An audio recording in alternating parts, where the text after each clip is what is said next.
અમદાવાદની વાત કરીએ તો અમદાવાદના નવરંગપુરા વિસ્તારમાં હત્યાનો બનાવ બન્યો છે. તો અમદાવાદથી હાલ મહત્વના સમાચાર સામે આવ્યા, જ્યાં શીતલ આઈસ્ક્રીમ પાસે હત્યાનો બનાવ બન્યો હતો. આઈસ્ક્રીમ લાવવા જેવી નજીવી બાબતે હત્યા કરવામાં આવી હતી.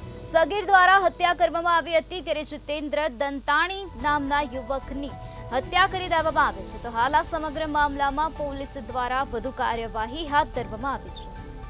તો આઈસ્ક્રીમ લેવા જેવી નજીવી બાબતે આ હત્યાની ઘટનાને અંજામ આપવામાં આવ્યો છે. સગીર દ્વારા હત્યા કરી દેવામાં આવે છે. જીતેન્દ્ર દંતાણી નામના યુવકની હત્યા કરવામાં આવે છે. તો અમદાવાદના નવરંગપુરા વિસ્તારનો આ બનાવ સામે આવ્યો છે, જ્યાં હત્યાની ઘટનાને અંજામ આપવામાં આવ્યો છે. શીતલ આઈસ્ક્રીમ પાસે સગીર દ્વારા હત્યા કરવામાં આવે છે. આઈસ્ક્રીમ લેવા જેવી નજીવી બાબતે હત્યાની ઘટનાને અંજામ આપવામાં આવ્યો છે.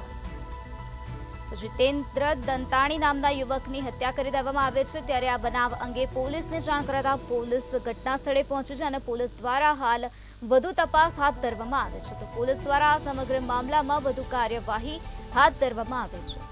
આઈસ્ક્રીમ લેવા જેવી નજીવી બાબતે હત્યાની ઘટનાને અંજામ આપવામાં આવ્યો છે. સગીર દ્વારા જીતેન્દ્ર દંતાણી નામના યુવકની હત્યા કરી દેવામાં આવે છે. ગત રાત્રિનો આ બનાવ છે, ત્યારે આ બનાવ અંગે પોલીસને જાણ થતા પોલીસ દ્વારા આ સમગ્ર મામલામાં વધુ તપાસ હાથ ધરવામાં આવી રહી છે. અમદાવાદના નવરંગપુરા વિસ્તારનો આ બનાવ છે. નવરંગપુરા વિસ્તારના શીતલ આઈસ્ક્રીમ પાસે હત્યાનો બનાવ બન્યો હતો. આઈસ્ક્રીમ લાવવા જેવી નજીવી બાબતે હત્યાની ઘટનાને અંજામ આપવામાં આવ્યો હતો. સગીર દ્વારા હત્યા કરવામાં આવી હતી. જીતેન્દ્ર દંતાણી નામના યુવકની સગીર દ્વારા હત્યા કરી દેવામાં આવી છે.